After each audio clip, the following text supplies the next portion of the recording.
அகர முதல எழுத்தெல்லாம் ஆதி பகவன் முதற்றே உலகு. நெஞ்சமெங்கும் நிறைந்திருக்கும் அன்பு நெஞ்சங்களுக்கு எனது அன்பார்ந்த வணக்கம். நான் உங்கள் 5ஆம் தலைமுறை ஜோதிடர் ராம்குமார் ராஜேந்திரன். இன்னைக்கு நாம் பார்க்கக்கூடிய தலைப்பு மகர ராசி அன்பர்களுக்கு நடக்கவிருக்கும் சுக்கிரன் மற்றும் சூரியன் ஆகிய 2 கிரகங்களுடைய சேர்க்கை சுக்கிராதித்ய ராஜயோகத்தை உருவாக்கும். இந்த சுக்கிராதித்ய ராஜயோகம் ஏப்ரல் 13ஆம் தேதி சூரிய பகவான் மீனத்திலிருந்து மேஷத்திற்கு பயிற்சி அடைகிறார். அதே போல் ஏப்ரல் 24ஆம் தேதி சுக்கிர பகவான் மீனத்திலிருந்து மேஷத்திற்கு பயிற்சி அடைகிறார். இந்த 2 கிரகங்களுடைய சேர்க்கை மகர ராசி என்பவர்களுக்கு 4ஆம் இடமான சுகஸ்தானத்தில் நடைபெறுகிறது. ஸோ இந்த கிரகங்களுடைய சேர்க்கை சுக்கிராதித்ய ராஜயோகத்தை உருவாக்குது. இந்த ராஜயோகமானது சுமார் 18 ஆண்டுகளுக்கு பிறகு நடக்கவிருக்கும் ஒரு யோக காலம் அப்படின்னு சொல்லாங்க.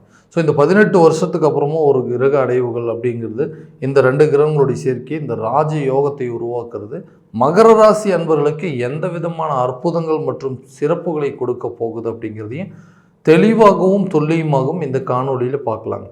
நம்ம சேனலை ஃபஸ்ட் டைம் பார்க்குறவங்க சப்ஸ்கிரைப் பண்ணிக்கோங்க, பெல் பட்டனை கிளிக் பண்ணி ஆல் ஆப்ஷன் கொடுத்துக்கோங்க. ஸோ மகர ராசி அன்பர்கள் சனி பகவானை அதிபதியாக கொண்டவர்கள்.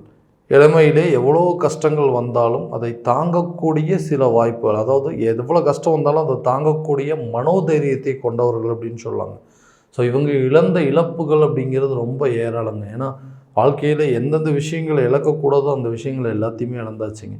அதே போல் எல்லா உறவுகளும் நமக்கு பகையாக மாறிடுச்சிங்க. சொந்த பந்தங்கள் மத்தியில் இன்றைக்கி நம்மளை தேவையில்லாத விரோதியாக பார்க்கக்கூடிய அளவுக்கு சூழ்நிலைகள் நமக்கு சாதகமாக இல்லை. யாரை நம்புறதுனே தெரியாத அளவுக்கு சில சூழ்நிலைகள் உருவாயிடுச்சிங்க. நம்பி ஒருத்தருக்கு உதவி பண்ணுறோம், ஆனால் அவங்க திரும்ப நமக்கு துரோகம் தான் பண்ணுறாங்க. ஸோ யாருக்கும் இந்த காலத்தில் உதவி பண்ணுறது தப்பா, ஸோ உதவி செய்கிறதுனால நமக்கு இவ்வளோ பிரச்சனையா அப்படின்னு சொல்லி யோசித்து ஸோ தன்னுடைய வாழ்க்கையில் இனிமேல் யாருக்கும் எந்த ஒரு விதத்துலேயும் ஒரு உதவின்னு செய்யவும் கூடாது, அந்த உதவி நம்ம திரும்ப கேட்டு வாங்கவும் கூடாதுன்னு சொல்லி தன்னுடைய வாழ்க்கையில் எல்லா விஷயத்தையும் தானே எல்லாத்தையும் சமாளித்து ஏதோ என்னோடய வாழ்க்கையில் எனக்குன்னு ஆதரவு யாரும் இல்லை, எனக்குன்னு உதவி செய்ய யாரும் இல்லை அப்படிங்கிறது முழுமையாக தெரிஞ்சுக்கிட்டு தன்னுடைய வாழ்க்கையில் தான் மட்டும்தான் உயர்றதுக்கான சூழ்நிலை வரும்.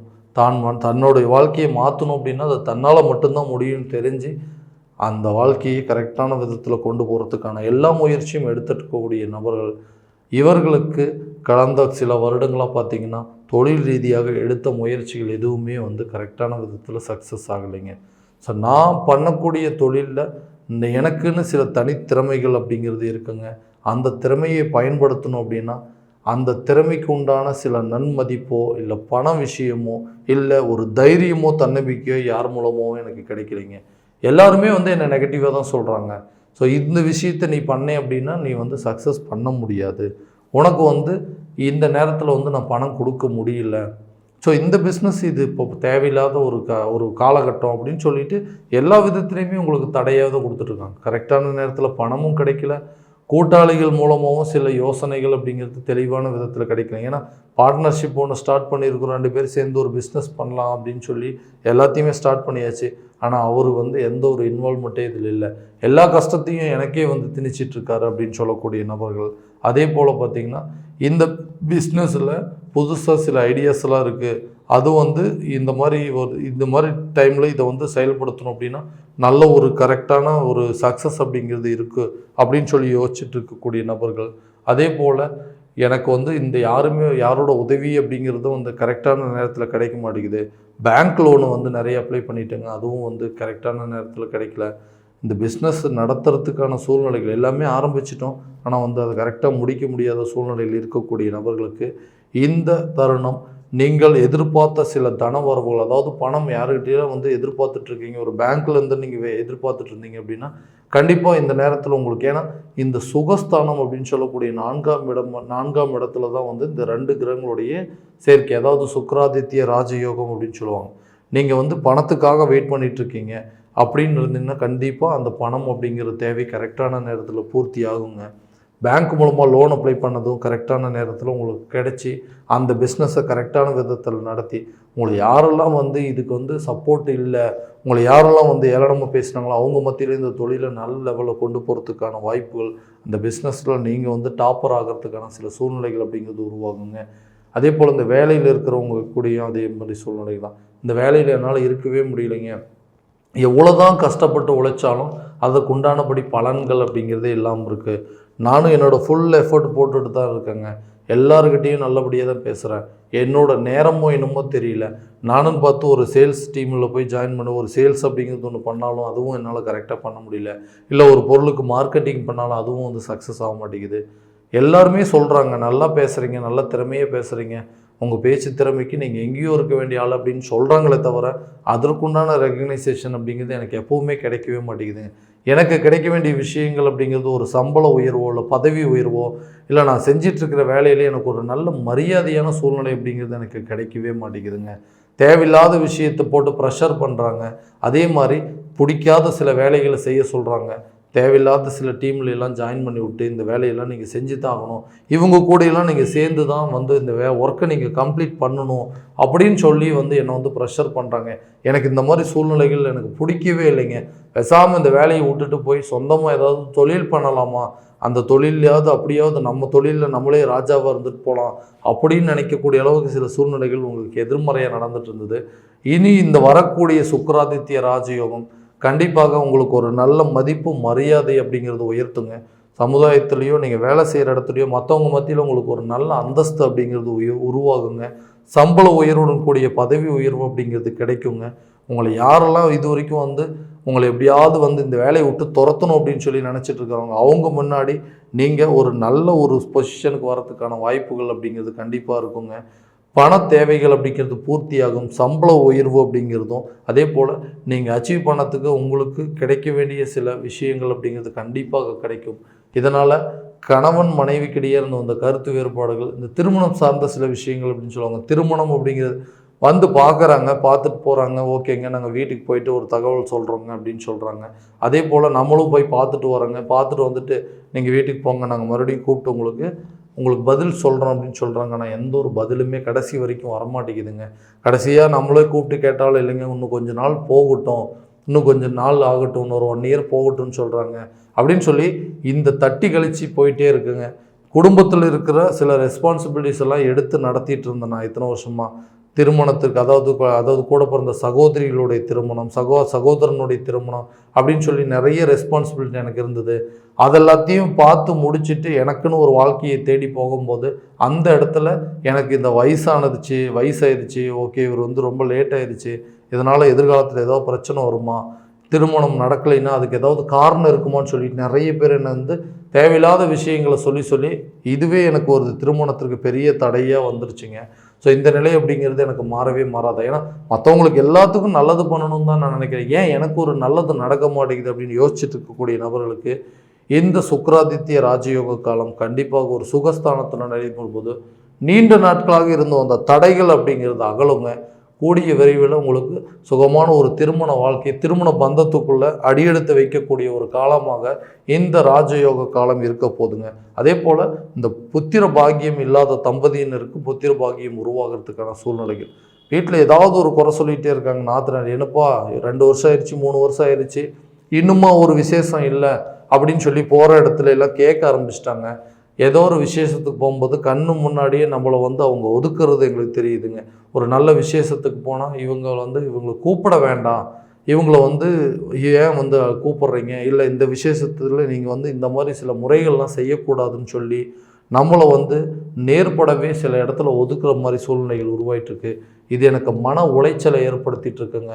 2 பேர்த்துக்குள்ளே கணவன் மனைவிக்குள்ளே கடைசியில் நீங்கள் வந்து எனக்கு ஒரு குழந்தையாவோ இல்லை நான் உங்களுக்கு ஒரு குழந்தையாவோ வாழ்க்கை பூரா இப்படியே வாழ்ந்துடலாம், ஸோ நம்ம வாழ்க்கை இதே நிலைமையில தான் இருக்குமோ அப்படின்னு சொல்லிட்டு மன உளைச்சல் இருக்கக்கூடிய நபர்களுக்கு கண்டிப்பாக ஒரு நல்ல யோக காலமாக இருக்க போதுங்க. இந்த மே மாதத்துக்கு பிறகு உங்களுக்கு நல்ல ஒரு சுப நிகழ்வுகள் அப்படிங்கிறது கண்டிப்பாக நடக்குங்க.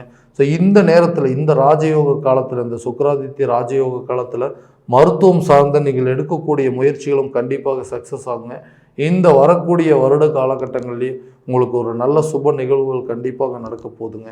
அதே போல் ரொம்ப நாளாக ஒரு சொத்து பத்துக்கள் சேர்க்கை அப்படிங்கிறது ஏற்படணுங்க. கட்டி முடிக்க முடியாத வீடு நின்று போச்சுங்க. ஏன்னா ஆரம்பித்தோம் நல்ல ஒரு அந்த டைமில் கொஞ்சம் பணம் இருந்ததுங்க. ஆனால் அந்த வீடு கட்ட கட்ட அந்த வீட்டுக்குன்னு வச்சுருந்த பணம் வேறு விதத்தில் செலவாயிடுச்சுங்க. அப்பா அம்மாவுக்கு ஹாஸ்பிட்டல் செலவு அப்படிங்கிறது வந்துருச்சு, இல்லை வீட்டில் ஏதாவது சில தேவையில்லாத காரியங்கள் அப்படிங்கிறது நடந்துருச்சுங்க, இழப்புகள் அப்படிங்கிறது நிறைய நடந்துருச்சு. அந்த சூழ்நிலையிலே என்னால் அந்த பணத்தை கரெக்டான விதத்தை அந்த வீடு கட்டுறதுக்குன்னு யூஸ் பண்ண முடியல. இதனால் வீட்டு வேலை அப்படியே நின்று போச்சுன்னு சொல்லக்கூடிய நபர்களுக்கு இந்த வீடு வேலையை கூடிய சீக்கிரத்தில் கட்டி முடித்து அந்த வீட்டில் குடியேறதுக்கான சில வாய்ப்புகள் அப்படிங்கிறது உருவாகுங்க. அதே போல் உங்களை இது வரைக்கும் யாரெல்லாம் வாடகை வீட்லேயே நீங்கள் வாழ்க்கை பூரா வாழ்ந்துட்டுருக்குறீங்க, உங்களுக்குன்னு ஒரு சொந்த வீடு இல்லை அப்படின்னு சொல்லி உங்களை பார்த்து யாரெல்லாம் கேவலமாக பேசினாங்களோ அவங்க மத்தியில் சொந்தமாக ஒரு வீடு கட்டி அந்த வீட்டில் குடியேறதுக்கான வாய்ப்பும், புதிய சொத்துக்கள் வாங்கிறதுக்கான சில வாய்ப்புகள் அப்படிங்கிறது கண்டிப்பாக உங்களுக்கு உருவாகுங்க. ஸோ இந்த காலகட்டம் கண்டிப்பாக புதிய சொத்துக்கள், அசைய மற்றும் அசைய சொத்துக்கள் சேர்க்கைக்கான யோகமும், அதே போல் இந்த உடல் ஆரோக்கியத்தில் நல்ல ஒரு முன்னேற்றமும் கொண்டு போகிறதுக்கான சூழ்நிலைகள் உங்களுக்கு எல்லாமே கண்டிப்பாக சாதகமாக அமைய போகுதுங்க. ஏன்னா இந்த சுகஸ்தானம் இது வரைக்கும் உடல் ரீதியாக இருந்து வந்த பிரச்சனைகள் அப்படிங்கிறது கண்டிப்பாக விலகி இப்போ தான்ப்பா எனக்கு நிம்மதியாக இருக்குது, இந்த பிரச்சனை என்னன்னே தெரியாமல் இத்தனை நாள் வரைக்கும் ட்ரீட்மெண்ட் எடுத்துகிட்டு இருந்தேன், ஆனால் இப்போது நமக்கு அது நல்ல ஒரு முன்னேற்றம் இருக்குங்க, நல்ல ட்ரீட்மெண்ட் எடுத்தால் கண்டிப்பாக இப்போ என்னோடய உடலில் இருந்த பாதிப்புகள் அப்படிங்கிறதெல்லாம் கண்டிப்பாக விலகிருச்சு அப்படின்னு சொல்லக்கூடியது. அதே போல் தன வரவுகளும் பொருள் வரவுகள் அப்படிங்கிறது ஏற்படும். மனைவி கணவர்கிட்ட கேட்டிருப்பாங்க, எனக்கு இந்த பொருள் எல்லாம் தேவைப்படுதுங்க, வீட்டுக்கு தேவையான பொருட்கள்லாம் நீங்கள் வாங்கியே போட மாட்டேங்கிறீங்க, இதெல்லாம் நமக்கு தேவைகள் அத்தியாவசிய தேவையாக இருக்குது அப்படின்னு சொல்லி அந்த நேரத்தில் உங்கள்கிட்ட பணம் இல்லாமல் இதனாலேயே ஹஸ்பண்ட் ஒய்ஃபுக்குள்ள தேவையில்லாத சண்டை சச்சரவுகள் அப்படிங்கிறது வந்திருக்குங்க. ஒரு பொருள் கேட்டால் வாங்கியே கொடுக்க மாட்டேங்கிறாருங்க அப்படின்னு சொல்லி உங்களை திட்டுறதுக்கு. ஏன்னா உங்களுடைய சூழ்நிலை, நீங்கள் உழைக்கிறதே அவங்களுக்காக தான், அவங்களுடைய தேவையை பூர்த்தி பண்ணுறதுக்காக தான். பட் உங்களுக்குன்னு வர வேண்டிய தொகைகள், உங்களுக்குன்னு நிலுவையில் இருக்கக்கூடிய தொகைகள்லாம் கரெக்டான நேரத்தில் வந்ததுனா தான் அவங்க கேட்கக்கூடிய விஷயங்கள் அப்படிங்கிறதாவது வாங்கி தர முடியும். இது ஆடம்பர அத்தியாவசிய விஷயங்களுக்காகவே சில நேரத்தில் கடன் அதிகப்பட்டு அந்த கடனுக்கு, வாங்காத கடனுக்கு வட்டியும், அந்த கடனை திரும்ப அடைக்க முடியாத அளவுக்கு சில சூழ்நிலைகள், இதனால் எல்லாரும் மத்தியிலையும் உங்களுக்கு தேவையில்லாத அவப்பேர் அப்படிங்கிறது உருவாயிருச்சுங்க. கடனும் அதிகமாகிடுச்சு, வீட்டில் இருக்கிற சில நல்ல விஷயங்கள், அதாவது வீட்டுக்கு தேவையான பொருட்களை, ஒரு குழந்தைங்க ஆசைப்படுற விஷயங்களும் வாங்கி தர முடியாத அளவுக்கு உங்களுடைய சூழ்நிலை இது வரைக்கும் சாதகமற்ற நிலையாக இருந்தது. இப்போ இந்த வரக்கூடிய இந்த சுக்கிராதித்ய ராஜயோக காலம் உங்களுடைய கடனை அடைப்பதற்கான சூழ்நிலை அப்படிங்கிறது உருவாக்கும். வீட்டுக்கு தேவையான பொருட்களை வாங்கி போகிறதுக்கு ரொம்ப நாளாக நீங்கள் வெயிட் பண்ணிட்டு இருப்பீங்க, இந்த லோன் அப்ளை பண்ணியிருக்கேங்க, அந்த லோன் அமௌண்ட் வந்தது அப்படின்னா அந்த பிரச்சனை எல்லாமே எனக்கு சால்வ் ஆயிரும், இல்லை இந்த இடத்துல கடன் கேட்டிருக்கேன், அந்த கடன் வந்ததுன்னா என்னோடய பிரச்சனைகள் மொத்தம் தீர்ந்துடும், அப்போ கொஞ்சம் கொஞ்சமாக அந்த கடனை திரும்ப அடைச்சிடலாம்னு நினச்சிட்டு இருக்கிறவங்களுக்கு இது ஒரு நல்ல ராஜயோக காலமாக இருக்க போதுங்க. கண்டிப்பாக உங்களுடைய கடன் பிரச்சனைகள் அப்படிங்கிறது நிச்சயம் தீரும். கடன் சம்மந்தப்பட்ட முயற்சிகள் அப்படிங்கிறது உங்களுக்கு கை கொடுக்குங்க. வீட்டில் பொருள் மற்றும் தனவரவுக்கான யோகம் இருக்க போது, புதிய சொத்துக்கள் சேர்க்கை, அதே மாதிரி பூர்வீக சொத்துக்களில் இருக்கக்கூடிய வில்லங்கங்கள் தீரும். புதிய சொத்துக்களை வாங்குவதற்கான யோக காலமாக இருக்க போது, குழந்தைகளுடைய கல்வியில் நல்ல ஒரு முன்னேற்றம், மாற்றத்தை ஏற்படுத்தக்கூடிய தருணமாக இந்த சுக்கிராதித்ய ராஜயோக காலம் கண்டிப்பாக உங்களுக்கு எல்லா விதமான வெற்றிகள் அப்படிங்கிறது கொடுக்குங்க. ஸோ நம்ம பார்த்தது எல்லாமே பார்த்தீங்க அப்படின்னா கோச்சார பலன்கள் மட்டும்தான். இந்த பலன்களும் உங்களுக்கும் கண்டிப்பாக நடக்குமா அப்படிங்கிறத தெளிவான முறையில் உங்களுடைய ஜாதகத்தை கணித்து தெரிஞ்சுக்கிட்டு அதற்குண்டால் போல் சில முயற்சிகள் எடுத்தீங்க அப்படின்னா கண்டிப்பாக அது வெற்றியை நோக்கி கொண்டு போகுங்க. ஸோ உங்களுடைய ஜாதகம் எங்கிட்ட பார்க்கணும் அப்படின்னு ஆசைப்பட்டீங்க அப்படின்னா கீழே இருக்கிற நம்பருக்கு காண்டாக்ட் பண்ணி அப்பாயின்மெண்ட் ஃபிக்ஸ் பண்ணுங்கள். அப்படி இல்லையா உங்களோட ஜாதகத்தை வாட்ஸ்அப் மூலமாக அனுப்பிச்சிங்க அப்படின்னா தெளிவான முறையில் கணித்து துல்லியமான பலன்கள் அப்படிங்கிறது உங்களுக்கு தெரியப்படுத்தப்படும். மீண்டும் அடுத்த காணொளியில் உங்களை சந்திக்கும் வரை உங்களிடமிருந்து விடைபெறுவது உங்கள் ராம்குமார் ராஜேந்திரன். நன்றி.